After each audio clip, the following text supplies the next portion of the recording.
Bien vu. Voilà.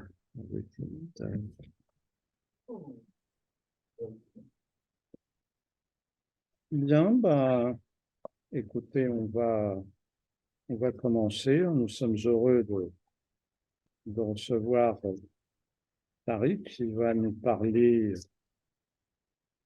d'un sujet dont on a en fait déjà parlé, mais pas beaucoup, hein, dans nos séminaires. Donc, on continue à s'enrichir en la matière sur le mouvement étudiant en Amérique latine. Donc, avec plus de précision euh, dans l'intervention. Voilà, donc on va avoir une heure à peu près de développement et puis ensuite on pourra échanger. Voilà, sachant que on a aussi l'appel à contribution pour le colloque à Buenos Aires en septembre. Et donc, normalement, l'appel à contribution, l'échéance était au 30 avril, mais je pense que pour celles et ceux qui voudraient contribuer, quelques jours de plus ne seront pas fatidiques. Voilà. Donc, Merci beaucoup. Petite présentation personnelle. Donc, Tariq Bouafia, doctorant contractuel au Centre de recherche et de documentation des Amériques, donc le CREDA, donc à la Sorbonne Nouvelle. Je travaille donc sur le mouvement étudiant latino-américain dans la période de l'entre-deux-guerres à Paris, particulièrement donc, dans la capitale française. Mon sujet s'inscrit dans le champ historiographique de l'histoire culturelle et intellectuelle. Donc j'ai déjà fait mon mémoire là-dessus. Mon travail de thèse s'inscrit dans la continuité de mon mémoire. Je m'appuie principalement en termes d'archives sur des archives de la préfecture de police de Paris, sur les archives nationales, donc beaucoup d'archives de police, étant donné, comme on va le voir, que mes étudiants étaient aussi des militants politiques qui ont fait aussi leur arme politique dans le Paris de l'entre-deux-guerres. Donc j'ai des terrains de recherche aussi qui se font aussi bien donc à Paris, mais aussi en Amérique latine où j'étais au mois de février, notamment aux archives de Carlos Quijano, donc un étudiant, éminent étudiant uruguayen qui sera un des leaders du mouvement étudiant latino-américain à Paris. Et je travaille aussi donc autour de toute cette galaxie qui entoure les étudiants latino-américains, que ce soit des intellectuels, artistes latino-américains à Paris, mais aussi des intellectuels français. Je pense à Romain Rolland, je pense à Henri Barbuche, je pense à tout un tas de surréalistes aussi qui auront des liens très, très forts avec les étudiants et qui participeront aussi à leur politisation durant leur séjour à Paris. Donc, comment est-ce que Paris devient un moment, je dirais, capital dans la trajectoire de ces étudiants? Comment est-ce que les réseaux, les rencontres, les événements participent aussi à la politisation de ces événements? Et comment est-ce qu'on peut aussi parler à terme de l'émergence d'une nouvelle génération en Amérique latine? Alors, avant de rentrer dans le cœur du sujet, j'aimerais quand même rappeler un peu le contexte général, dresser un petit peu un tableau d'ensemble pour comprendre ces années-là. Et notamment, puisque ces étudiants viennent à Paris, il est important de se replonger un petit peu dans les relations entre la France et l'Amérique latine. Euh, les élites dirigeantes latino-américaines ont eu, notamment tout au long du 19e siècle et la deuxième partie du 19e siècle, une propension, je dirais, à singer les modèles européens, à importer les idées, les cultures qui étaient synonymes pour eux de progrès, de civilisation. La France, là-dedans, occupe une place de choix.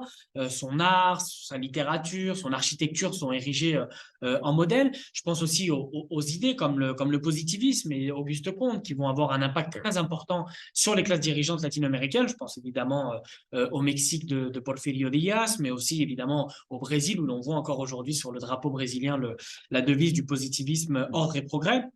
Et la France qui va aussi avoir un mouvement vers l'Amérique latine, notamment après l'invasion du Mexique décidée par Napoléon III en 1861, et qui aussi s'érige en berceau de la latinité, une latinité qui est vue comme un ensemble de valeurs, de principes, d'idées, de cultures, un style, une idiosyncrasie propre au pays latin, dont la France serait en quelque sorte la tête de pont. Un contenu de la latinité qui peut être aussi différent selon les différents acteurs. Charles Maurras, par exemple, voilà, un intellectuel de l'extrême droite française, met aussi en avant la question de la latinité dans un aspect très racialisant contre notamment le germanisme. Mais si les positions françaises sont importantes en Amérique latine, c'est aussi des positions en trompe-l'œil qui masquent l'évolution quand même et la détérioration de la situation et de l'influence française en Amérique latine, puisqu'on est quand même aussi dans un moment de rivalité interimpérialiste avec l'Allemagne, avec l'Angleterre et aussi avec la puissance montante que sont les États-Unis. On est véritablement dans cette ère des empires, comme le rappelait l'historien britannique Osborne. Et l'Amérique latine a une position très particulière puisque c'est le seul continent non colonisé, étant donné que l'Afrique, l'Asie sont le chasse gardé des puissances coloniales. Et il y a une convoitise très forte sur l'Amérique latine pour évidemment ses matières premières, mais aussi comme un territoire où de nombreux débouchés sont possibles. Et donc, il va y avoir dans les années 10 et particulièrement dans les années 20, une prise de conscience de la part notamment des latino-américanistes, des réseaux latino-américanistes français, composés de journalistes, d'intellectuels, qui s'inquiètent de la perte des positions et de l'influence française en Amérique latine. On voit par exemple que ils identifient notamment deux dangers, le danger qui vient des États-Unis, évidemment. Par exemple, à titre d'exemple, hein, les investissements directs étrangers des États-Unis passent de 635 millions de dollars en 1895 à 2,5 milliards en 1914. Les agences de presse viennent supplanter les agences de presse européennes. Les États-Unis aussi sont dans une forme d'offensive culturelle envers l'Amérique latine. Et on a notamment des journaux français qui s'inquiètent de ça. Je cite par exemple la Revue de l'Amérique latine, une revue très importante composée de latino-américanistes où viennent aussi écrire des intellectuels, des diplomates latino-américains et qui dit dans son numéro, donc c'était un mensuel, de février 23, depuis 15 ou 20 ans, l'Amérique latine s'est beaucoup américanisée. On y fait fortune ou faillite avec des procédés analogues et une vitesse analogue. Des missions navales y sont demandées à Washington plutôt qu'à Londres. On y voit même poindre une espèce de mépris à l'égard de cette vieille Europe. C'est du nord du nouveau continent et non plus de France qu'on fait venir les idées d'affranchissement qu'on a copieusement célébrées l'an dernier pour le centenaire de l'indépendance du Brésil. Et puis, à côté, on a aussi, et à la fin de après la Première Guerre mondiale, mais l'affrontement avec l'Allemagne, la germanophobie est toujours très, très, très forte au sein des élites françaises. On conteste notamment des projets qui visent, par exemple, au Chili, de faire venir 500 000 immigrants donc au Chili. Et on a et donc, il y a un lien qui s'établit aussi entre l'inquiétude qui est faite autour des offensives économiques, que ce soit de l'Allemagne, mais aussi surtout des États-Unis, qui est inextricablement liée avec la perte du prestige intellectuel, moral, culturel. Je cite un latino-américaniste de l'époque, un Français, qui résume bien l'état d'esprit de cette époque-là. Il dit « Il ne s'agit pas seulement d'une simple question de prestige et d'influence morale, l'action intellectuelle exerce aussi ses effets sur les relations d'intérêt entre les peuples. Elle est indispensable à la défense de nos débouchés commerciaux dans ces contrées d'outre-mer. Les produits suivent les idées et il n'est pas indifférent à notre commerce extérieur que la pensée et le goût français continuent de prédominer en Amérique latine. Les marchés que nous offrent ces pays pourront se restreindre du fait de leur propre développement industriel et des concurrences que nous y rencontrons. Nos chances d'expansion économique pourront diminuer avec l'américanisation rapide et continue des pays latino-américains, mais du moins, ceux-ci resteront-ils largement ouverts à notre exportation de luxe et à nos productions de l'esprit si la France s'est gardée dans l'ordre intellectuel le rang prééminent qu'elle a occupé jusqu'ici dans ce domaine dans la civilisation latine. Donc voilà un peu le tableau général. Et il y a donc tout un tas d'acteurs qui vont alerter justement pour ne pas perdre cette Amérique latine avec véritablement une forme d'angoisse d'un monde qui est en train de s'effondrer, d'un arrachement d'une partie de soi. Et puis la critique qui est faite à l'impérialisme états-unien est aussi très ambiguë et hypocrite, puisque la France aussi est une grande puissance impérialiste à l'époque, mais elle va critiquer justement la forme de brutalité de l'impérialisme états-unien et rentrer dans une forme d'affrontement culturel, culturaliste entre la civilisation anglo-saxonne qui serait vulgaire, cupide, matérialiste, et une civilisation latine, noble, raffinée, qu'il faudrait absolument, absolument défendre. Donc, cette latinité aussi, hein, une sorte de soft power pour, pour la France. Et face à cela, il y a donc une volonté de réagir, et les étudiants constituent une forme d'enjeu, une bataille pour garder une certaine influence, une certaine présence en Amérique latine. Va donc être créé à partir de 1922 l'Institut français de Buenos Aires qui fonctionne comme un centre d'études français en Argentine, qui prévoit l'arrivée de 2 professeurs d'Université de Paris qui dispensent des cours pendant 3 mois, le lycée français de Montevideo, où on donne la possibilité d'obtenir le bac français avec une délivrance de diplômes qui dispense des certificats d'études, encore une fois pour faciliter l'échange, les venues des étudiants, un bureau des renseignements à Paris avec des indications, des conseils sur la vie sociale matérielle. Il y a l'association des étudiants de Paris, l'AGEP, donc, qui crée aussi un centre d'information universitaire, des visites guidées pour les étudiants. La cité universitaire aussi, qui va être un moment très, très important dans cette tentative de rayonnement aussi international envers les jeunes. Et on a Paul Appel, donc, qui était le recteur de l'Université de Paris à cette époque-là, qui dit « Il en va de l'honneur de l'Université de Paris d'attirer vers ses chairs illustres l'élite de la jeunesse studieuse du monde entier. » Et Jean Gatineau, donc le secrétaire de l'AGEP, qui résume très bien l'esprit et cette volonté de faire venir les étudiants et l'enjeu qu'ils représentent pour la France, il dit « Il faut en un mot que chaque étudiant étranger soit dans son pays un agent de propagande pour la France. » Voilà, un peu, tout est dit. De l'autre côté, on a un contexte latino-américain qui est aussi très important aussi pour comprendre les orientations idéologiques que vont adopter aussi les étudiants latino-américains. On a évidemment la Révolution mexicaine qui constitue un tremblement de terre pour l'Amérique latine. On a le centenaire des indépendances qui est un moment très très important de réflexion sur l'histoire, de réflexion sur ces 100 ans d'indépendance qui ont eu lieu. On a la Première Guerre mondiale qui va marquer une rupture fondamentale dans le monde intellectuel latino-américain, puisque, comme je le disais au début, beaucoup d'intellectuels étaient dans cette propension à singer les modèles européens, et la barbarie de la Première Guerre mondiale constitue pour eux un choc, puisque tous les mots d'ordre du progrès, de la civilisation, de l'humanisme européen s'effondrent dans la barbarie des tranchées.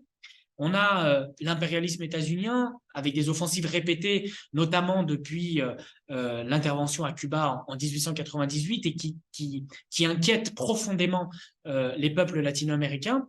Et enfin, la réforme universitaire de Cordoba en 1918, qui voit l'irruption de la jeunesse sur la scène politique, sur la scène sociale, qui va aussi tenter d'établir des liens organiques entre les étudiants et les masses ouvrières.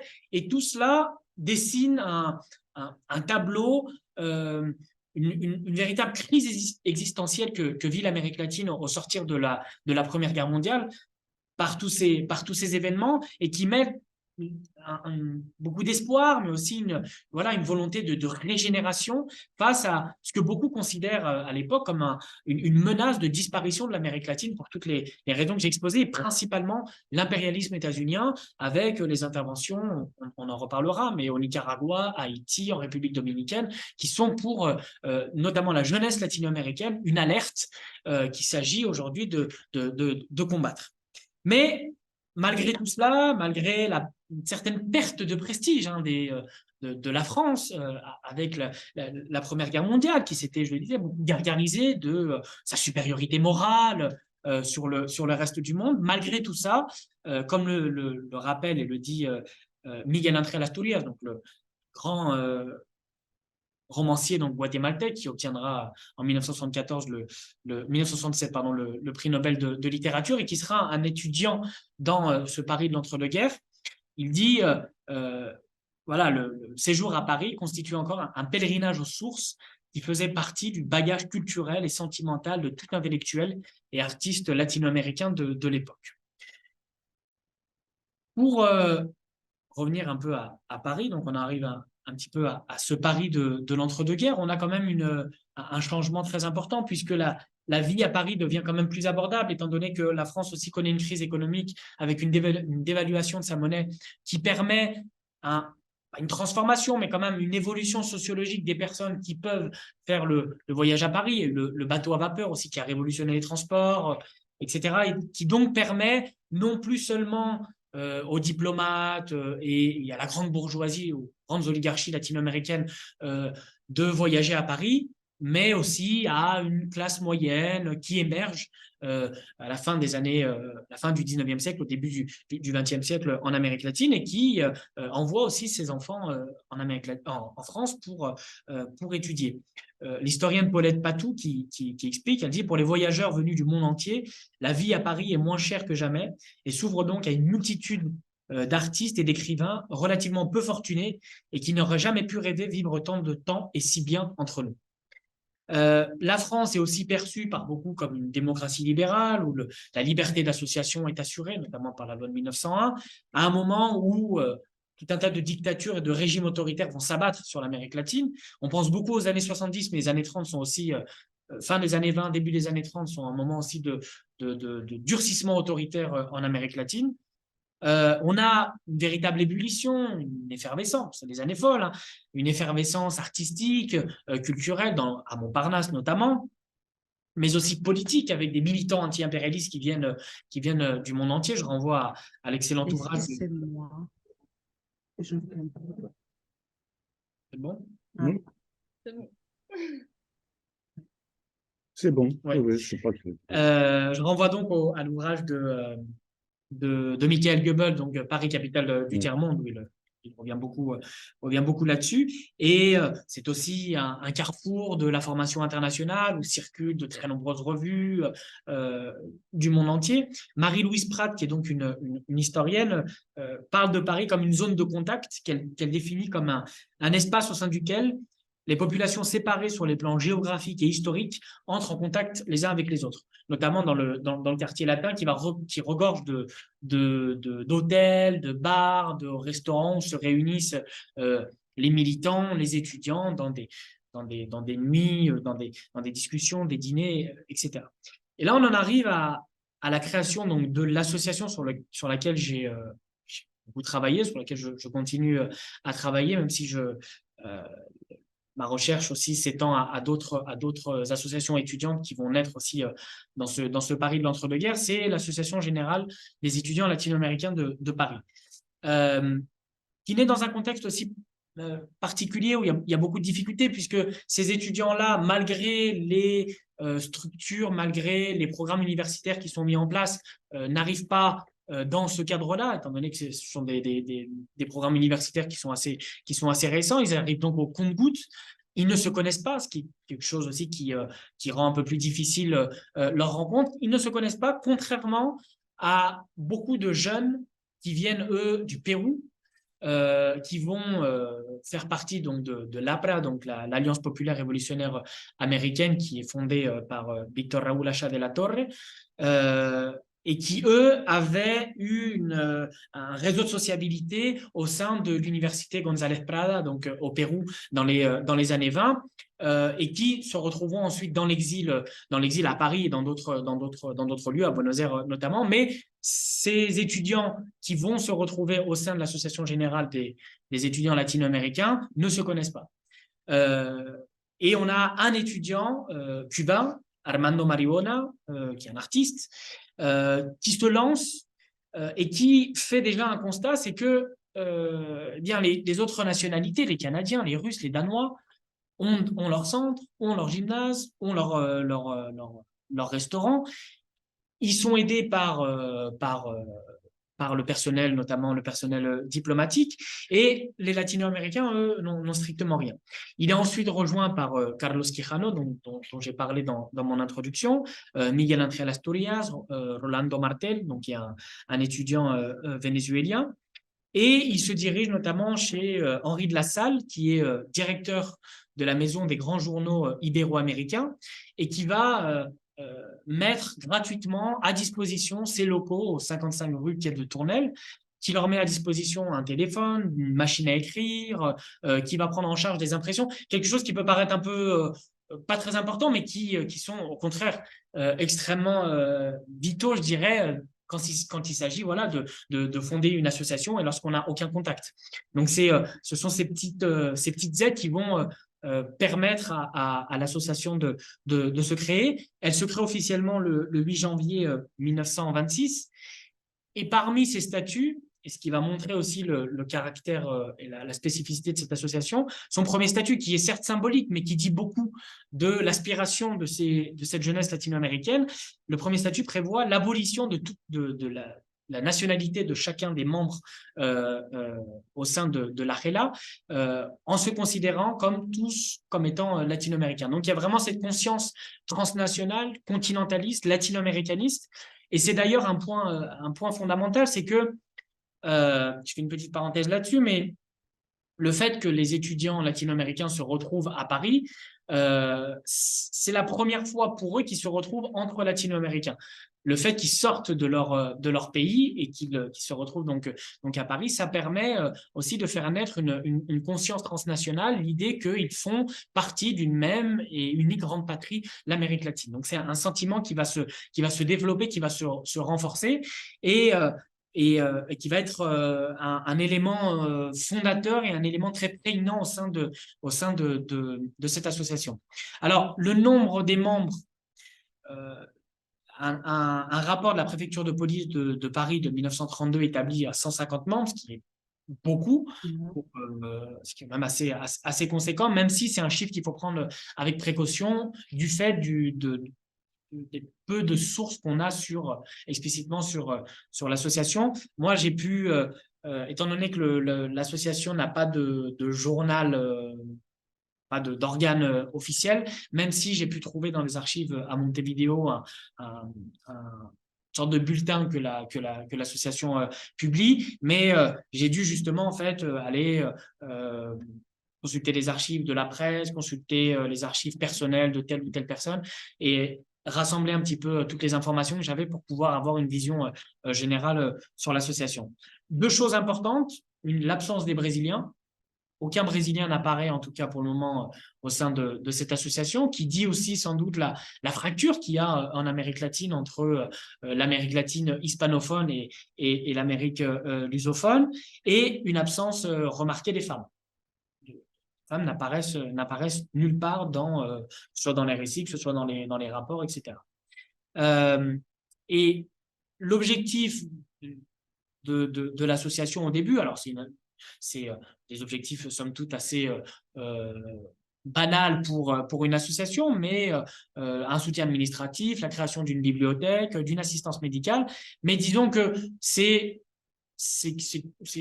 voilà, je disais, c'est quelque chose d'assez banal, mais ce qui va véritablement fonder cette association, qui va montrer son aspiration très politique, c'est ce que dit un rapport de police de l'époque, qui est donc parmi les objectifs, la défense et la protection des intérêts économiques et moraux et l'élévation culturelle des étudiants latino-américains, avec aussi la création d'institutions similaires dans d'autres pays d'Europe.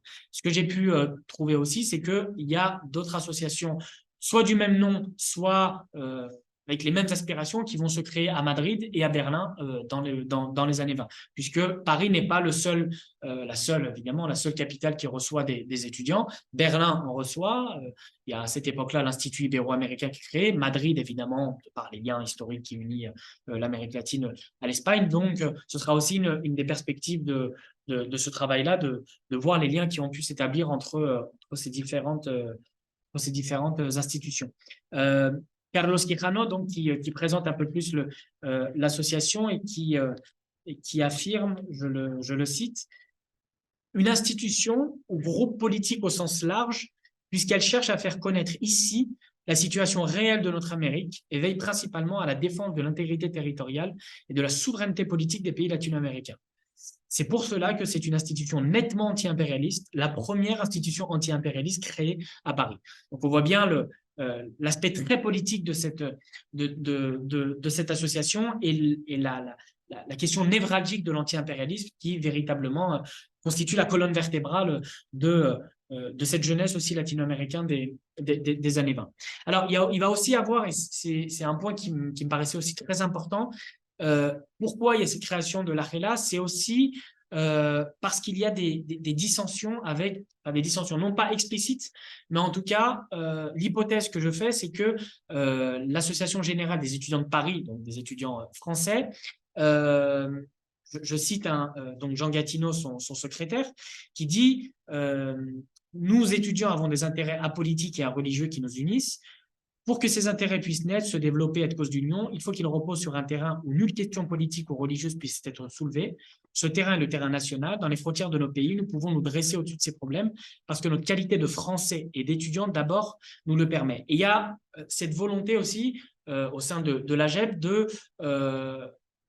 qu'il n'y ait aucune dissension politique et que les personnes qui rentrent dans la GEP n'aient pas, enfin en tout cas les personnes étrangères n'aient pas un protagonisme, ne mettent pas en avant leurs considérations politiques ou n'aient pas de fin politique au sein de l'association. Or, pour les latino-américains, comme on vient de voir, et qui ont une aspiration très politique là-dedans, il y a une dissension qui peut se créer et qui va aussi donc déboucher sur la création de l'ARELA. Alors, parmi les très nombreuses activités qui seront organisées par l'ARELA, il y a évidemment des dîners qui permettent là aussi de se connaître, d'échanger, de partager et aussi donc de profiter des mondanités de la vie parisienne. De nombreuses conférences seront organisées à ce moment-là. L'association, donc l'ARELA, dit l'association réunit ses membres pour entendre une conversation d'un camarade sur les problèmes politiques, économiques, culturels d'un de nos pays. Par exemple, il y a toute une série de conférences qui sont organisées, dont le titre est Civilisation précolombienne, le Popol Vuh, Bible des Indiens Quiché par Miguel Ángel Asturias, l'impérialisme en Amérique latine par Acha de la Torre, et entre autres le rôle de la jeunesse dans ce moment historique de Carlos Quijano. Donc il y a véritablement cette idée aussi de se faire connaître, de faire connaître les pays de chacun et d'étudier à fond les questions politiques, économiques, historiques pour être prêt, je reviendrai un petit peu plus tard là-dessus, mais pour être prêt dans la perspective d'un retour en Amérique latine et d'un engagement politique au service de la libération de l'Amérique latine. Un des points importants aussi que va développer l'association, c'est, à travers ces conférences, l'invitation de personnalités éminentes du monde intellectuel et politique de l'Amérique latine, comme José Vasconcelos, qui est de très connu, premier secrétaire à l'éducation publique, qui mène une politique éducative ambitieuse dans le sillage des transformations de la Révolution mexicaine, avec l'alphabétisation, les écoles rurales, la diffusion de la culture, etc. Il y a aussi, ce qui est intéressant à Paris, c'est que des gens qui se sont rencontrés avant vont se retrouver à Paris. Miguel Ángel Asturias, qui est donc étudiant au Guatemala en 1921, est désigné avec d'autres pour représenter la fédération universitaire à laquelle il appartient au Guatemala, pour se rendre et assister donc au congrès des étudiants à Mexico en 1921. Il fait la rencontre de José Vasconcelos. Ils se retrouveront ensuite à Paris dans les années 20, un peu plus tard.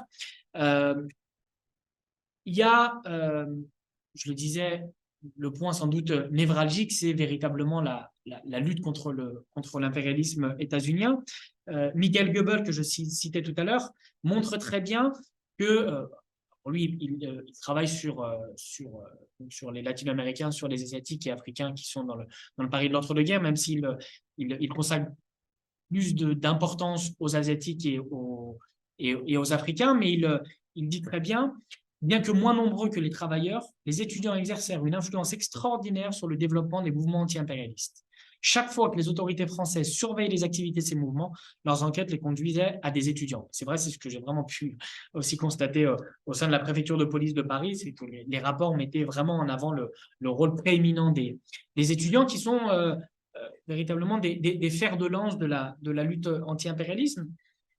Un impérialisme états-unien qui a une spécificité, puisque par rapport aux Européens, ce n'est pas une colonisation classique comme les Européens l'imposent, notamment en Afrique et en Asie. Il serait je dirais peut-être plus subtil, moins direct. C'est un ensemble de mécanismes, d'instruments à la fois économiques, financiers, juridiques qui visent, in fine, hein, à assujettir les pays qui, notamment les pays des Caraïbes et plus tard les autres pays latino-américains, pour répondre justement à ce capitalisme industriel naissant des États-Unis qui ont énormément besoin de matières premières et de débouchés pour leurs produits industriels.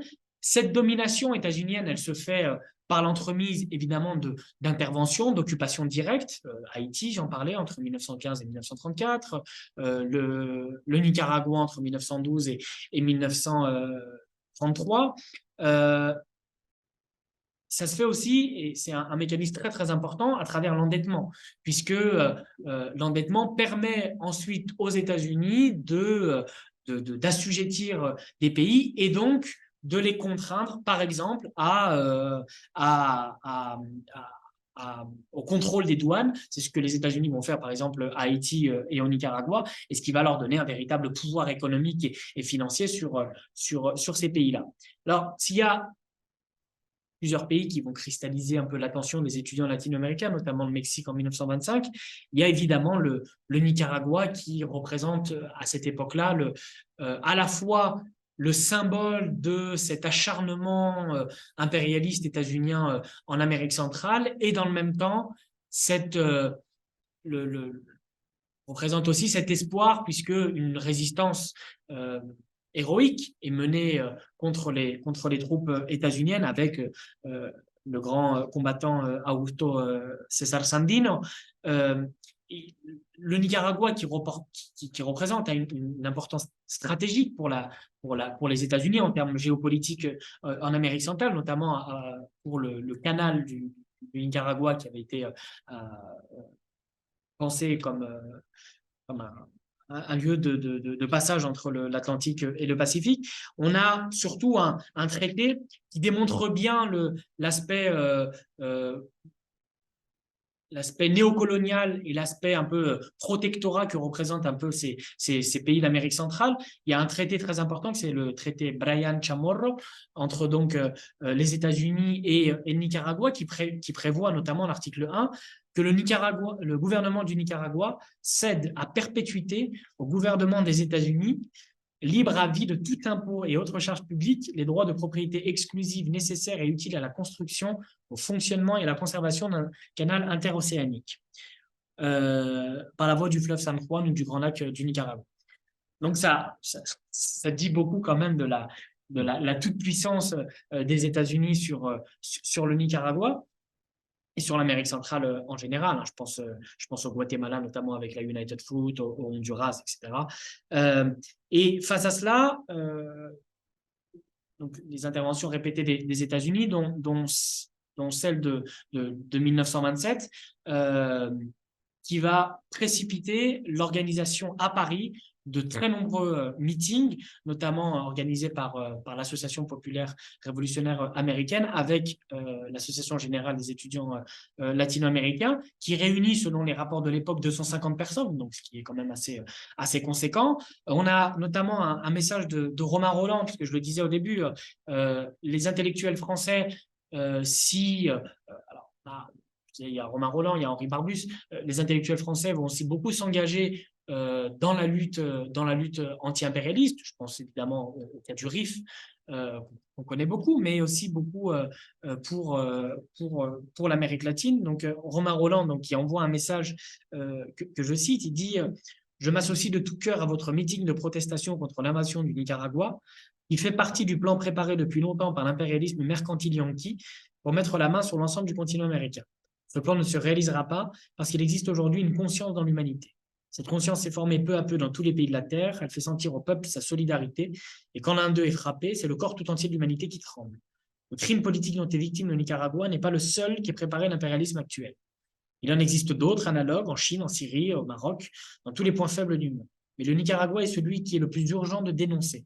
Je joins à vos voix ma vigoureuse protestation, votre dévoué Romain Rolland, en janvier 1927. Et donc, voilà, c'est véritablement mobilisation très importante qui va avoir lieu à Paris, avec des tracts qui vont être écrits, avec, je disais, donc des meetings de protestation.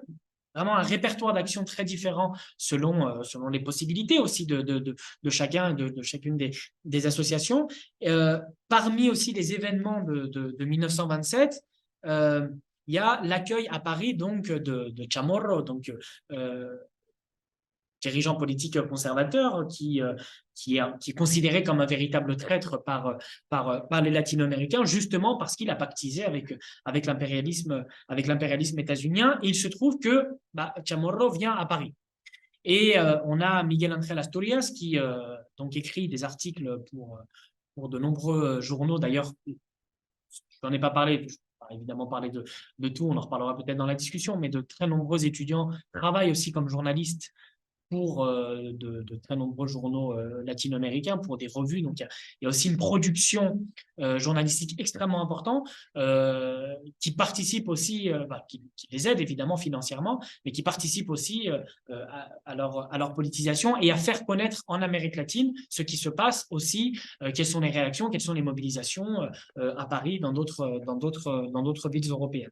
Donc, Asturias qui raconte dans un article l'arrivée de Chamorro donc, à Paris en train, il dit l'arrivée d'Emiliano Chamorro réunit une centaine d'étudiants latino-américains à la station Montparnasse, centra-américains, mexicains, argentins, uruguayens, péruviens, vénézuéliens.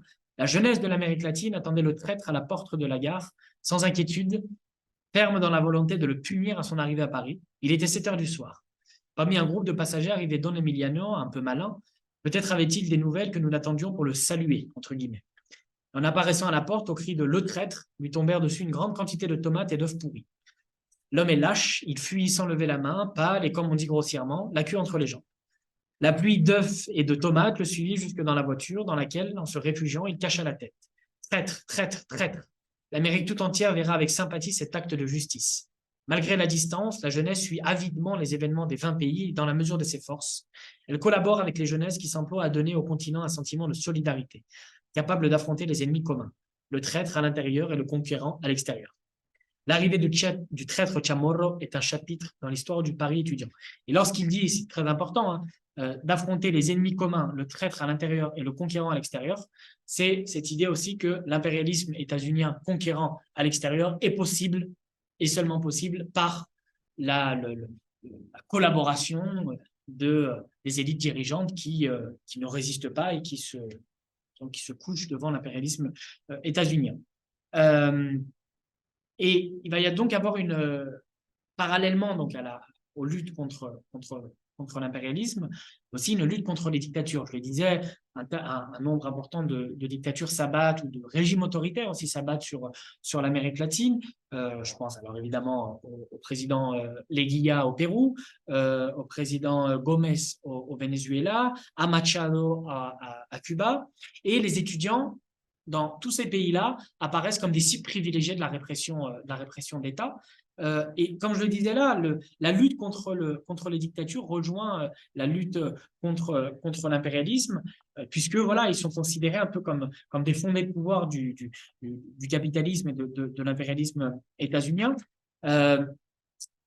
À Cuba, si on prend un peu le cas de Cuba, on a la fermeture de l'université en 1928 et des étudiants qui doivent fuir à la hâte. Alors, on a à peu près 160 membres de l'université de Cuba qui viennent à Paris, qui vont s'inscrire en médecine, la plupart à la Sorbonne. On a la création d'une nouvelle association qui s'appelle l'Association des nouveaux émigrés révolutionnaires cubains, qui avait été créée en 1900, un an plus tôt, à Mexico par Julio Antonio Meilla, un dirigeant étudiant trotskiste qui sera quelques années plus tard assassiné. Et on a des étudiants cubains qui sont plutôt d'obédience communiste, comme José Elias Borges, qui a des contacts importants avec le Parti communiste français, qui est abonné à l'UMA, et qui d'ailleurs publie c'est ça aussi que va permettre Paris. C'est aussi un terrain d'expression aussi de libre expression pour justement dénoncer la terreur à Cuba. Des articles qui seront publiés dans l'UMA, qui seront publiés dans La Vie ouvrière, qui est donc le bimensuel de la CGT. On a aussi tout un tas de distributions de tracts et un soutien français important, notamment de la Ligue des droits de l'homme, qui va, avec son secrétaire Victor Bache, qui vont organiser de nombreux meetings pour les étudiants vénézuéliens, pour les étudiants cubains. Henri Barbus, qui va offrir, je dirais, son journal très, très important, Monde, donc une revue très importante, Monde, à la jeunesse latino-américaine, pour notamment publier de très nombreux articles sur l'Amérique latine pour dénoncer ces régimes autoritaires en Amérique latine. Et dans une autre mesure, on a Robert Desnos, donc, qui avait effectué un voyage à Cuba. Et on a Alejo Carpentier, donc un écrivain cubain très, très connu, qui dit ça sur Robert Desnos, qui est intéressant aussi pour voir les liens et pour voir ce réseau de solidarité aussi qui se crée à Paris envers les étudiants latino-américains. Donc, Carpentier sur Desnos, qui dit « De retour à Paris, Desnos ne cessa de suivre de près le déroulement des dramatiques événements qui se produisirent à Cuba pour aboutir au renversement du tyran Machado, donc en 1933. Les portes de sa maison, il habitait alors 6 rue Lacretelle avec Yuki, furent largement ouvertes aux exilés cubains. Il présida des meetings au quartier latin, aida à rédiger des textes, envoya des communiqués aux journaux, rectifiant des erreurs d'information. Il contribua pour beaucoup à la lutte des étudiants cubains contre Machado. C'est reconnu immédiatement après la chute de celui-ci par la grande presse cubaine. » Donc c'est voilà aussi la contribution très importante des intellectuels français, communistes ou non, hein, il y a absolument de tout, hein, qui vont justement apporter un petit peu leur aide et leur solidarité aux étudiants. Et ce qui nous amène à notre dernier point. Ah oui, une chose avant, ce qui est important aussi, c'est que les protestations sont si vives aussi à Paris que la légation de Cuba, donc ce qu'on appelait la légation, donc l'ambassade de Cuba, s'inquiète aussi du bruit que font les étudiants, de la solidarité dont ils jouissent. Et la légation de Cuba, j'ai pu trouver ça aussi dans les archives de la préfecture, qui envoie ouvertement des lettres au gouvernement français pour lui demander tout simplement de censurer les étudiants cubains.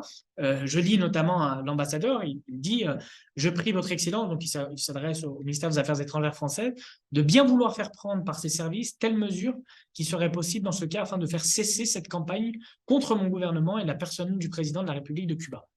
Donc il y a aussi cette volonté à Cuba de faire taire, de continuer à faire taire les étudiants cubains. Donc je le disais, ce qui est très important là-dedans, c'est aussi cette conscience générationnelle qui naît à cette époque-là. Tous ces événements que traverse l'Amérique latine et ce moment de régénérescence que sont les années 20 en Amérique latine, met au centre, comme acteur, la jeunesse latino-américaine. Il y a aussi une mobilisation de la jeunesse qui est mondiale, hein, elle n'est pas du tout circonscrite à l'Amérique latine, mais qui a une importance particulière en Amérique latine. Sur le terme de génération, parce que c'est vrai que c'est des termes qu'on utilise beaucoup sans véritablement avoir une définition précise. Je voudrais juste prendre la définition qu'en donne Marc Bloch, et qui s'applique très bien d'ailleurs à la génération de latino-américains dans le Paris de l'entre-deux-guerres. Il dit donc que ce sont des hommes nés dans une même ambiance sociale, à des dates voisines, subissant nécessairement, en particulier dans leur période de formation, des influences analogues. L'expérience prouve que leur comportement présente, par rapport au groupe sensiblement plus vieux ou plus jeune, des traits distinctifs ordinairement fort nets. Cette communauté d'empreintes venant d'une communauté d'âge fait une génération. Et dans le cas des latino-américains, on en est vraiment plein dedans, puisque ils sont tous nés entre 1895 et 1905. Ils viennent tous plus ou moins du même milieu social, classe moyenne élevée. Ils ont tous fréquenté le milieu universitaire avant d'arriver à Paris. Ils sont tous engagés dans la vie étudiante avant d'arriver à Paris, et donc aussi à Paris. Ils ont tous les mêmes figures tutélaires, c'est très très important. Je pense à l'intellectuel qui va avoir un impact absolument fondamental en Amérique latine, qui est José Enrique Rodó, donc un écrivain et intellectuel uruguayen, Manuel Ugarte, qui lui aussi va vivre de très nombreuses années en France, à Nice, et qui, disons, est un peu le précurseur, le fondateur d'un socialisme national anti-impérialiste. Et ils vivent, comme je disais, donc les mêmes événements, la réforme universitaire, la Première Guerre mondiale et l'impérialisme états-unien qui va un peu, je dirais, les unifier, en tout cas dans leur combat. Et ils tirent finalement tous plus ou moins le même constat, c'est que j'en reviens aux 5 événements que j'ai listés tout à l'heure, au centenaire des indépendances, ils tirent le même constat, c'est que 100 ans d'indépendance, qu'est-ce que ça a donné? Pas grand-chose finalement. Certes, la période de la colonisation est terminée, mais le colonialisme dans ses pratiques, dans son imaginaire, dans sa domination persiste. Hein. Certes, il y a eu une émancipation politique, administrative, mais les structures coloniales sont toujours présentes, ce que les théoriciens des coloniaux appellent justement la colonialité, hein, la colonialité du savoir, la colonialité du pouvoir, elle est toujours extrêmement, extrêmement présente. Et il y a aussi la Première Guerre mondiale qu'il faut vraiment avoir en compte pour aussi comprendre l'émergence et le basculement de cette génération, parce qu'il y a aussi cette idée que l'Europe nous a aussi déçus en quelque sorte, puisque beaucoup avaient fondé beaucoup d'espoir sur l'Europe, et il s'agit d'en finir avec cette propension à copier les modèles européens, puisque justement l'Europe a montré un peu sa barbarie dans les tranchées. Je cite une historienne qui résume assez bien la situation, donc Patricia Funes, historienne qui a beaucoup écrit sur les années 20, et qui dit « La jeunesse de l'Amérique latine n'a probablement jamais été aussi évidente que lorsque la vieille Europe a ressenti l'épuisement de la Grande Guerre.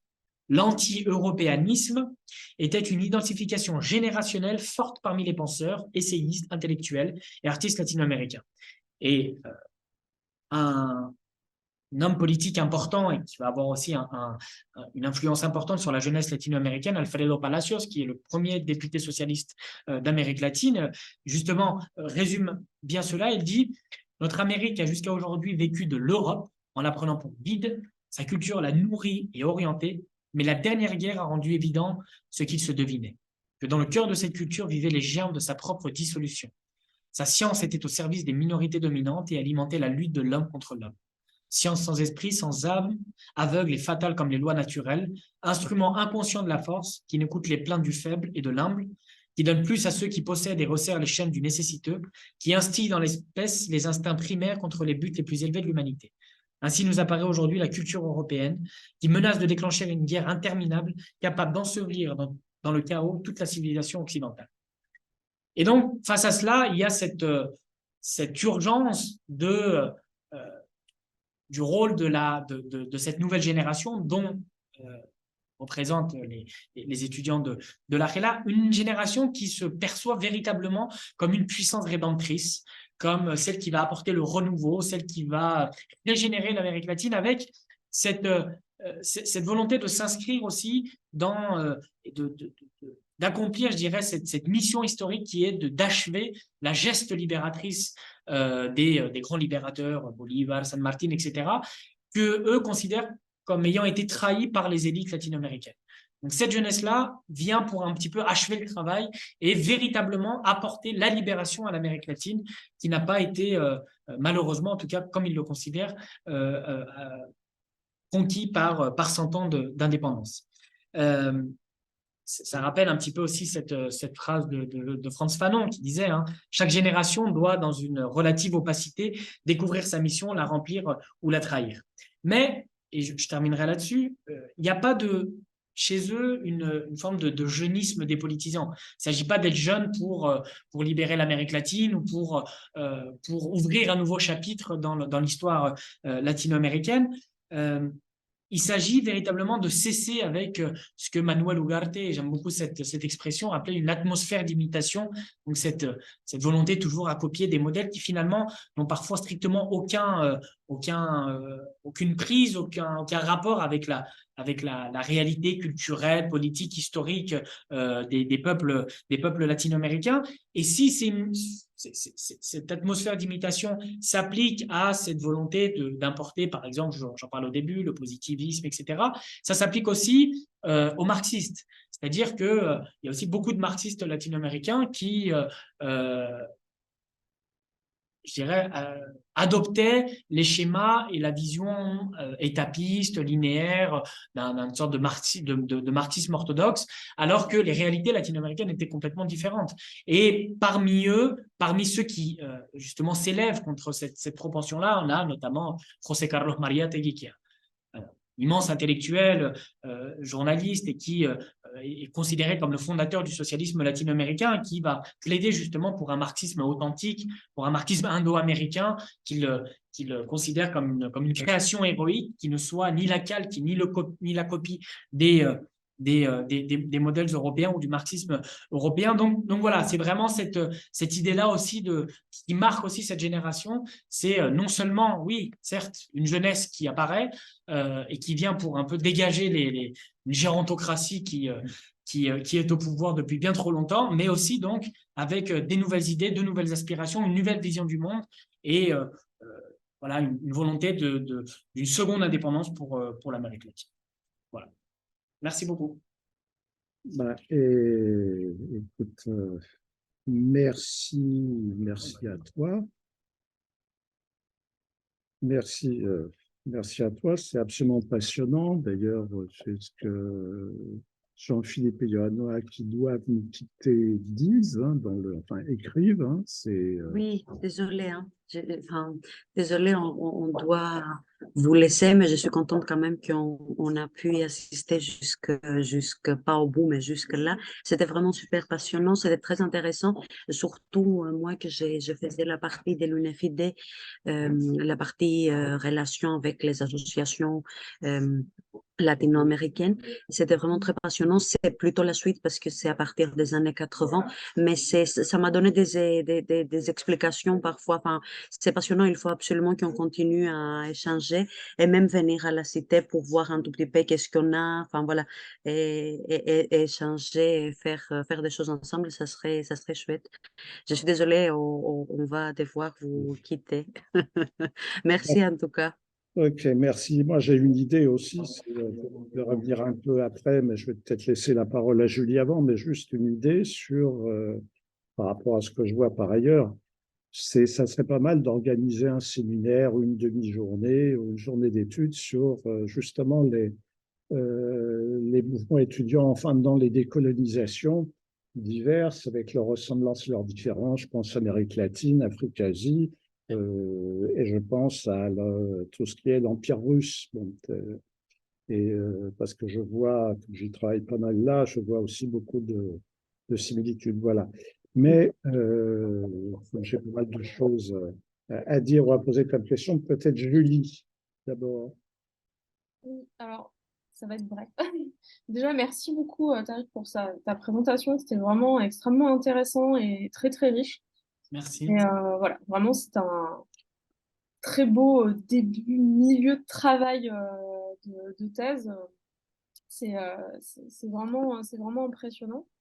Alors, sur le fond, je ne vais pas vraiment avoir de questions à te poser puisque je découvre, hein, c'est pas des thématiques qui me sont particulièrement familières, j'en suis désolée.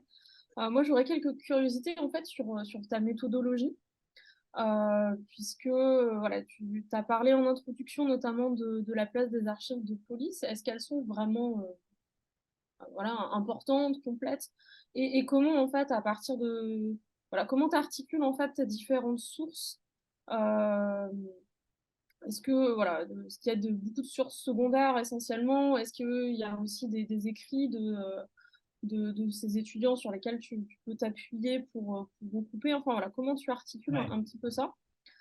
Puisque voilà, les archives de police sont ce qu'elles sont et voilà, on va déjà partir là-dessus. Merci beaucoup pour ta question, merci pour tes remarques.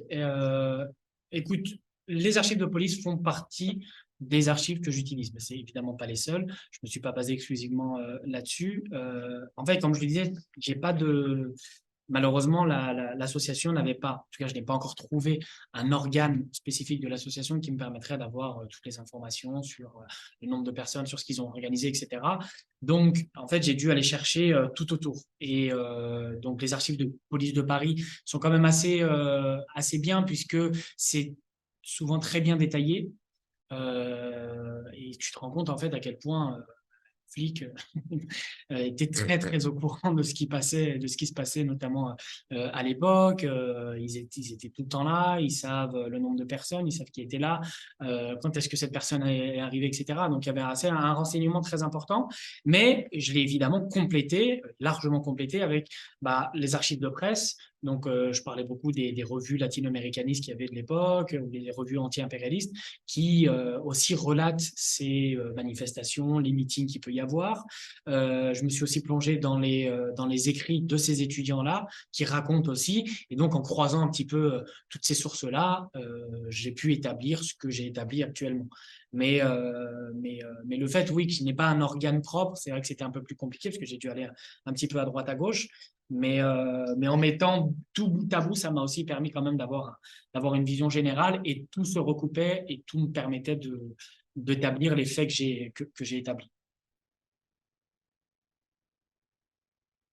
Tu as eu, enfin, tant qu'on est sur ce sujet un peu des sources, un peu des éléments, parce que tu donnes des chiffres, Oui.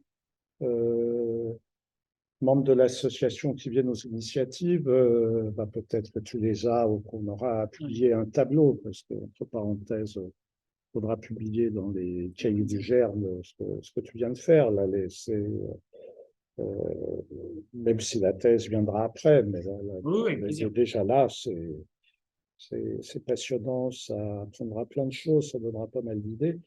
Un peu par rapport au nombre d'étudiants latino-américains à Paris inscrits, puisque effectivement, les rapports de police, on peut s'en méfier parce que les policiers se grossissent eux-mêmes ou grossissent le danger de ce qu'ils surveillent pour justifier de ce qu'ils font. Mais en même temps, pour les étudiants étrangers, évidemment, eux, ils ont à disposition les fichiers, les visas, les autorisations d'entrée, les départs. Donc, c'est, d'un certain point de vue, beaucoup plus facile de suivre les origines, les parcours, que pour l'étudiant français ou qui n'a pas besoin d'aller déclarer sa nouvelle adresse à la préfecture, etc., etc. Donc, c'est peut-être un peu et on peut avoir un petit peu, tu en as parlé un peu de la sociologie des éléments sociologiques. Effectivement, ce qui est intéressant, c'est de voir quelle est la sociologie des étudiants latino-américains à Paris par rapport à celle du pays d'origine. Qu'est-ce que ça représente comme pourcentage, même s'il y a du va-et-vient? Est-ce qu'on a une sociologie qui est un peu différenciée? Bon, tu l'as dit à un moment donné, ça se, entre guillemets, se démocratise. Et donc, évidemment, ça peut avoir tendance à plus ressembler avec le milieu étudiant du pays. Ouais. Donc, et pareil pour les membres de l'association, ceux qui viennent, il peut y avoir il y a aussi une part on est, mais qui est globale, hein, on est les étudiants, on est l'élite. On est l'élite, on est l'avant-garde. Hein, c'est ce que dit la charte de Grenoble aussi. Hein, on est l'avant-garde de la société, enfin du mouvement. Et en même temps, effectivement, ce qu'on constate, c'est que tu n'as pas un jeunisme des politisants, parce que je ne suis pas sûr qu'il y en ait eu quelque part, en tout cas dans cette époque, c'est plutôt l'idée de la mission historique et politique des étudiants qui vont moderniser. Alors, ça peut être une modernisation révolutionnaire, une modernisation plus technocratique, hein, suivant les époques, ou même une modernisation fasciste, si on prend le cas de l'Allemagne, de l'Autriche. Voilà, donc je ne sais pas si tu as des éléments déjà, je pense que tu as dû travailler les statistiques.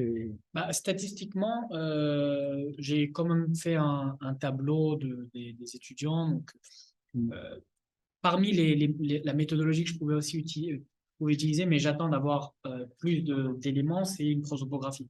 Mm. Une biographie de groupe qui me permet justement de tirer des grandes conclusions sur qui ils étaient, d'où ils venaient, quelles étaient leurs origines sociales et tout. Mais c'est vrai que de ce que j'ai pu voir, quand je parlais du nombre que donne la préfecture de police de Paris, je le prends avec beaucoup de précaution parce que voilà, j'ai pas de preuves vraiment matérielles de combien ils étaient. Après, il faudrait que j'aille voir en fait aux archives, mais je ne sais pas si par exemple les archives de la Sorbonne, est-ce que par exemple les Sorbonne a, ça peut être aussi une discussion, a des fichiers sur les gens qui se sont inscrits à un moment donné, quoi. Ça pourrait être, justement, ça pourrait être une aide très importante pour savoir si pour retrouver mes étudiants. Alors ça, on les trouve en fait. Alors, moi, je les ai trouvés, là, j'ai travaillé sur l'université de Clermont et je les ai trouvés en fait dans les archives du rectorat aux archives départementales, Okay.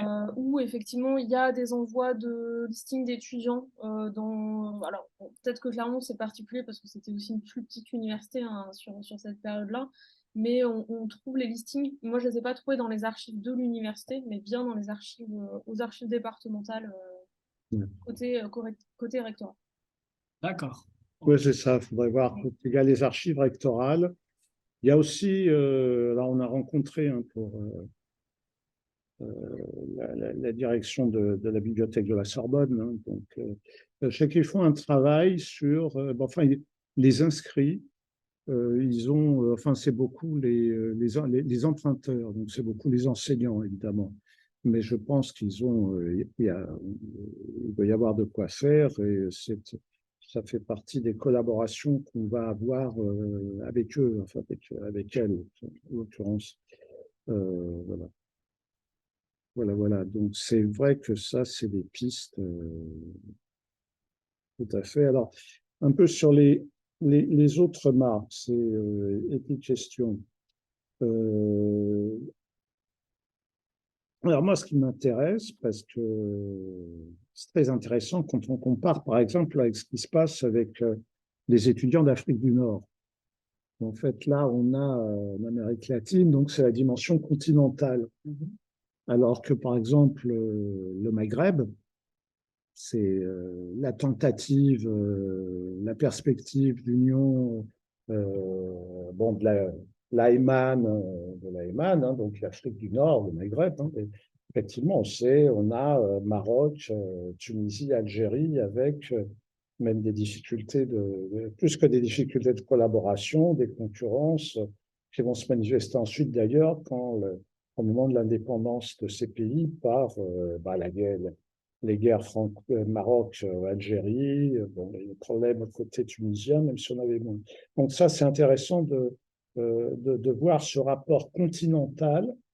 Alors, je pense qu'en Amérique latine, parce que la question de la colonisation et du rapport avec l'impérialisme américain n'est pas exactement la même que parce que ce ne sont pas les Américains, enfin les USA, qui ont colonisé.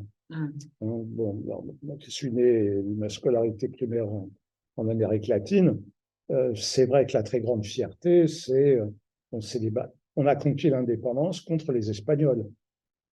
Bon, les Américains, enfin les USA, ça vient effectivement après, puisqu'à la limite, ils aident aux indépendances contre les Espagnols, mais après, c'est pas le colonialisme, c'est l'impérialisme. Donc, c'est vrai que ça, et je pense qu'il fait beaucoup dans le fait que c'est de ce sentiment latino-américain, alors qui est renforcé, si je prends le cas de l'Afrique. Dans l'Afrique, on a l'Allemagne, l'Angleterre, la France, un peu de l'Italie, alors que c'est vrai que dans toute l'Amérique latine, c'était l'Espagne, puis le Portugal pour le Brésil. Donc c'était tout de même déjà un seul ennemi commun. Bon, alors quand ça devient après les États-Unis, qui veulent faire régner l'ordre, évidemment. Donc là, c'est intéressant en matière de comparaison. Bon, ça, c'était plus une remarque. Donc, dans les questions, tu as répondu sur un peu les relations avec les ambassades, parce que là aussi, souvent, les ambassades se saisissent des associations étudiantes résidentes dans le pays étranger pour être un peu la représentation. Bon, c'est le cas, par exemple, des Français. C'est sûr que, par exemple, le ministère des Affaires étrangères français finançait l'UNEF pour moitié, sans contrôler vraiment ce qu'elle faisait. Bon, peu importe, c'était la présence de la France. Donc, et c'est vrai que, bon, on voit le côté de flicage quand on prend les pays d'Afrique ou en partie d'Asie qui surveillent les étudiants dits coloniaux à l'époque. C'est-à-dire qu'il y a un encadrement parce qu'il y a le retour après. Donc là aussi, peut-être voir un peu est-ce qu'il y a des différences. Et pendant que je suis dans la série de questions, comme ça, après tout, les rapports, le rapport avec les étudiants français. Tu parles bien du rapport, enfin de la GEP. Bon, effectivement, c'est l'apolitisme. En 1929, c'est l'Action française, la GEP de Paris avec la crise. Bon, justement, est-ce qu'il y a des relations? Est-ce que c'est d'avoir des relations avec l'Union nationale, avec l'UN, avec le Bureau national, parce que justement, le Bureau national, lui, c'est lui qui va faire dissoudre la GEP de Paris, parce que c'est le Bureau national, il suit le vent dominant, enfin le gouvernement dominant. Bon, elle ne cherche pas à contester spécialement. Et donc ça, c'est intéressant de voir les rapports avec les associations étudiantes, associations style UNEF, AGEP, et évidemment les organisations politiques, où je pense que là, c'est sans doute plus développé. Et là aussi, les rapports avec les partis en tant que tels, les partis français, et les syndicats. Tu as parlé de la LDH, de la Ligue des droits de l'homme, des intellectuels. Est-ce qu'il y a d'autres types de relations de relations de ce type? Avec la GEP, moi je m'étais basé sur, voilà, sur l'apolitisme de la GEP, c'est une hypothèse. Je n'ai pas eu de preuve fondamentale que l'Association générale des étudiants américains est créée parce qu'il y a un problème avec la GEP, mais je pense que, moi, c'est ce que dit Jean Gatineau de la GEP, il dit les personnes qui rentrent à la GEP doivent être des invités, ne doivent pas imposer leurs trucs, etc. Donc, quand on sait ce que va être la RELA, bon, on se dit qu'ils n'avaient pas du tout envie d'être restreints aussi dans leur liberté d'expression et dans leur volonté politique de combattre l'impérialisme. Est-ce que tu as vu, j'ai oublié, est-ce qu'ils ont des relations avec l'UFE, l'Union fédérale des étudiants?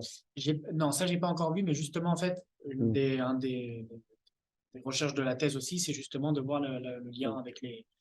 De toute façon, on en parlera un petit peu, mais ouais, justement avec les Français, parce que ça me paraît intéressant aussi, un petit peu intéressant tout ça. Avec les partis, en fait, il y a quelques militants du Parti communiste qui viennent au meeting. Ça, oui. Après, il y a pas assez de militants du Parti communiste qui sont intéressés justement par l'impérialisme états-unien, et l'UMA qui va aussi diffuser un petit peu tout ça. Mais ce qui est intéressant, c'est que tous les journaux, même des fois on peut trouver dans le Figaro ou dans plein de journaux, on va trouver aussi des dénonciations, parce que, en fait, comme je le disais aussi dans l'introduction, c'est que la France va aussi émettre une critique de l'impérialisme états-unien pour justement apparaître comme la grande sœur. Il y a un côté très paternaliste, la grande sœur de l'Amérique latine, à qui elle a tout donné, l'indépendance quasiment, etc., quoi. Donc, il y a ça. Et les syndicats, pareil, ils vont beaucoup relayer les appels, ou relayer les tracts, etc., que vont émettre les étudiants. C'est plutôt ça dont il s'agit. Mais après, c'est plutôt des personnalités individuelles, etc. Après, je le disais tout à l'heure, c'est vraiment le journal Monde d'Henri Barbusse qui va jouer un rôle vraiment fondamental, qui va vraiment être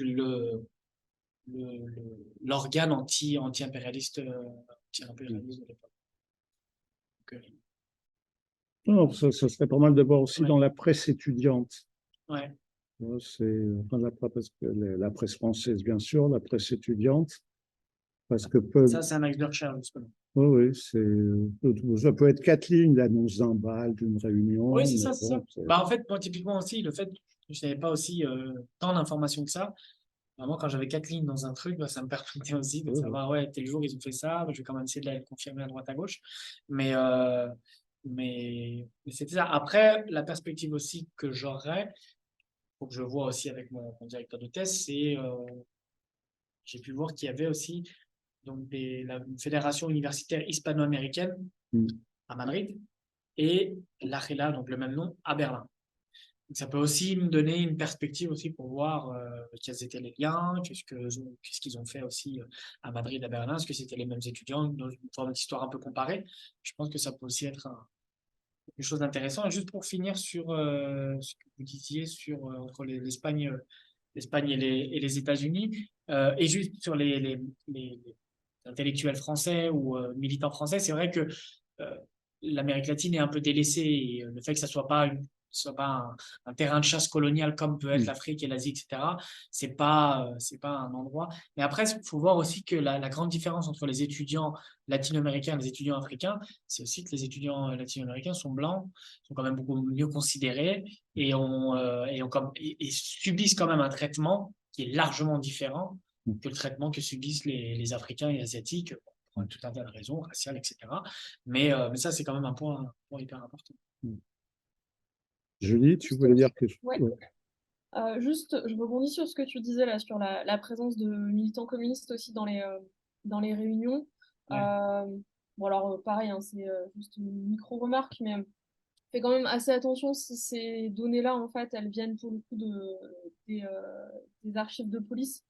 Moi, j'ai eu le coup là sur des militants UNEF qui sont désignés comme militants communistes dans les archives de police, alors qu'en fait, dans les documents internes de l'UNEF, c'est vraiment pas clair et je pense que c'est vraiment de la surinterprétation policière. Ouais, ouais, ouais. Et voilà, en gros, moi, de ce que j'ai vu, et c'est très prégnant, bon, pour le coup, sur la période de la guerre d'Algérie. En gros, tous les étudiants qui sont pas pro-Algérie française sont considérés comme des extrémistes de gauche, communistes, slash tout ce qu'on veut. Ouais. Alors que vraiment, c'est pas des choses qu'on retrouve dans les comptes rendus de réunion. Enfin, ça apparaît pas clairement. Alors même qu'il y a des étudiants qui s'affichent clairement comme militants et on les retrouve pas non plus quand on les recherche. Voilà. Après, je suis pas allée voir les archives locales du PC ou ce genre de choses, mais voilà, il semblerait qu'il y ait quand même beaucoup de surinterprétation. Ouais, oui, ça m'étonne pas. Ouais, ouais, ouais.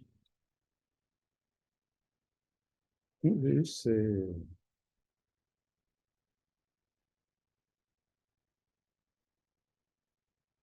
avant, parce que là, il y a aussi l'effet 1917. Par, Ah, mais une obsession, en tout cas, de la préfecture de police. Ils voient des communistes partout. Hein, oui, oui, c'est ce oui, qu'ils oui, voulaient oui, c'est ça. dire. Mais Mais il y a une présence latino-américaine avant, organisée ou pas? il y a une présence, oui, depuis 1860, mais c'était une élite Mm. extrêmement restreinte, c'était des diplomates, parce que beaucoup de diplomates, d'écrivains, etc., qui faisaient aussi leurs armes à Paris. Bon, c'était le passage obligé, en fait, Mm. une sorte de rituel pour les latino-américains, pour l'élite latino-américaine. Beaucoup d'exilés, mais là, c'était des exilés politiques, comme Porfirio Díaz, le dictateur mexicain. Donc, beaucoup de chefs d'État, mais j'avais eu un chiffre, dans les années 1870, ils étaient 1500 latino-américains, c'est pas énorme, et en 1924, ils sont 15 000. On a une augmentation considérable. Mm. Une augmentation considérable. Et je disais, oui, quand même un changement sociologique assez important de par oui, l'émergence des classes moyennes, etc. Et la facilité quand même de se rendre à Paris. Après, ce qui est important aussi, c'est que je l'ai pas dit beaucoup trop d'autres choses à dire, mais c'est que les étudiants latino-américains ne restent pas seulement à Paris. Certes, ils sont à Paris, mais ils voyagent énormément, notamment dans les congrès de la presse latine, qui est donc une sorte de d'ensemble de journaux des pays latins qui se réunissent chaque année pour un congrès donc, de la presse latine d'Europe, donc à Florence, à Rome, à Madrid, à Lisbonne, etc. Donc ils voyagent énormément à ce moment-là, et c'est aussi là que se forge toute la question de la latinité, toute la question de l'appartenance aussi à un monde latin, sur lequel la France va beaucoup insister pour, euh, pour, euh, pour attirer aussi vers elle, les étudiants latino-américains. Ça va marcher parce que ce qui est aussi très intéressant, c'est que, et on voit quand même, c'est assez trouble quand même, parce que certes, les étudiants latino-américains sont extrêmement virulents sur l'impérialisme états-unien, mais ils sont quand même dans un pays, la France, qui mène des agressions impérialistes un peu de partout. Et en tout cas, pour le moment, j'ai rien trouvé dessus. C'est justement, alors, c'est une question que j'avais en tête, mais comme tu parles de la latinité de Rome et Florence, on est tout de même après 24, Ouais, donc c'est quand même le fascisme bien sûr. en Italie. Donc là aussi, les rapports sont peut-être un peu Oui, oui, oui. particuliers, je ne sais pas. Puis la question que je voulais avoir, c'est est-ce qu'il y a des liens avec les autres exils, les autres exils ou les autres étudiants étrangers qui sont aussi anticolonialistes, qui sont en France. Il y a des liens, notamment dans les meetings. On a par exemple des fois des étudiants chinois, des étudiants vietnamiens qui vont assister à des meetings à des étudiants latino-américains. Et le fait que aussi qu'ils vivent tous quand même dans le quartier latin, pas très loin du Panthéon, etc. J'écrivais aussi beaucoup, moi, que les hôtels, etc., participent aussi à ce maillage, à ce mélange des cultures, à ce mélange des étudiants-là. Donc, il y a des contacts, mais ça reste quand même assez communautaire, dans le sens où les latino-américains restent plutôt entre eux, les étudiants africains aussi. Donc ça reste quand même assez divisé. Mais à l'occasion justement de meetings et tout, on voit des étudiants d'autres contrées assister à ces meetings-là. Oui, il y a du travail. Oui, Non, c'est ça qui est excitant. ouais, ouais. Et toi, tu vas jusqu'où que je tutoyais, hein, Oui. ouais. C'est-à-dire, est-ce que tu t'arrêtes je sais, 30, à quel moment La borne n'est pas encore complètement établie. L'association, elle se termine, en tout cas les dernières informations, c'est 1935. Après, il y a d'autres associations qui se créent aussi dans le même temps. Donc, je vais aussi voir, je vais aussi, je pense, beaucoup étudier sur les autres associations qui se créent à ce moment-là. Je parlais des émigrés révolutionnaires cubains qui se créent aussi à ce moment-là. Quels sont les liens entre les deux? Parce que je sais qu'il y en a qui passent d'une organisation à une autre, de quelle obédience ils sont. Donc ça, c'est aussi un aspect qui me paraîtra intéressant. Donc, soit je vais aller vers là, et aussi quand même, ouais, comme je le disais tout à l'heure, aussi voir avec les autres organisations étudiantes similaires à Madrid, à Berlin. Ouais. Après, un point que je n'ai pas relevé aussi, c'est dans le cadre de leur voyage, tu parlais de 1917 tout à l'heure, il y a un congrès très important à Bruxelles en 1927, février, c'est le congrès anti-impérialiste, qui voit de très nombreux militants anti-impérialistes du monde entier, Lamine Sangor, etc., qui se rendent à Bruxelles. Donc c'est aussi un moment d'échange, de discussion. Parmi les étudiants, on a Carlos Quijano qui se rend là-bas.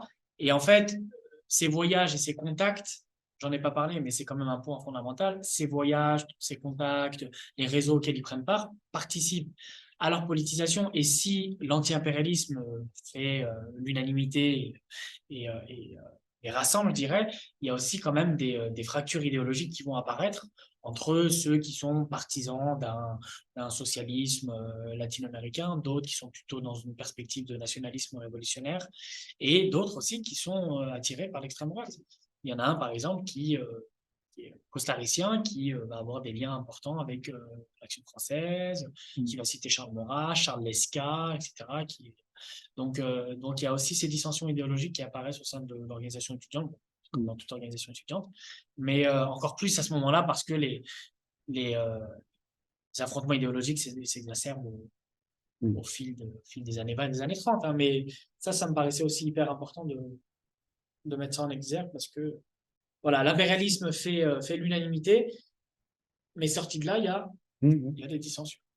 Oui, oui, Donc, oui, oui. Comme vous disait un Algérien, l'anticolonialisme ne fait pas forcément le social anticapitalisme. ouais, exactement. Ouais. Ah ouais, c'est vrai, exactement. Et donc, l'association, elle se dissout en 30 Elle se dissout, en tout cas, oui, enfin, il y a plus d'activité. Après, voilà, on va dire l'âge d'or, mais en tout cas, les moments de grande présence, c'est vraiment ouais, post-Première Guerre mondiale jusque dans les années 30. Mais avec la crise aussi de 29 et ses répercussions et l'instabilité politique, etc., fait que il y a de plus en plus de Latino-Américains qui retournent chez eux, puisqu'ils voient aussi le vent tourner et qui ne peuvent plus aussi assumer. La vie devient plus difficile, donc voilà, pour des considérations purement matérielles. Hein. Ouais, mais... Bon, Julie, Non, pas d'autres questions ni remarques. Mais en tout cas, vraiment très, très chouette travail déjà mené et Merci avec beaucoup. une très belle thèse. Bah, écoute, on espère la finir. Hein. oui. Ben, écoute, merci. Merci à vous, merci beaucoup en tout cas de m'avoir invité. Voilà, C'était un plaisir. puis ça sera vu après. Et ben, à bientôt.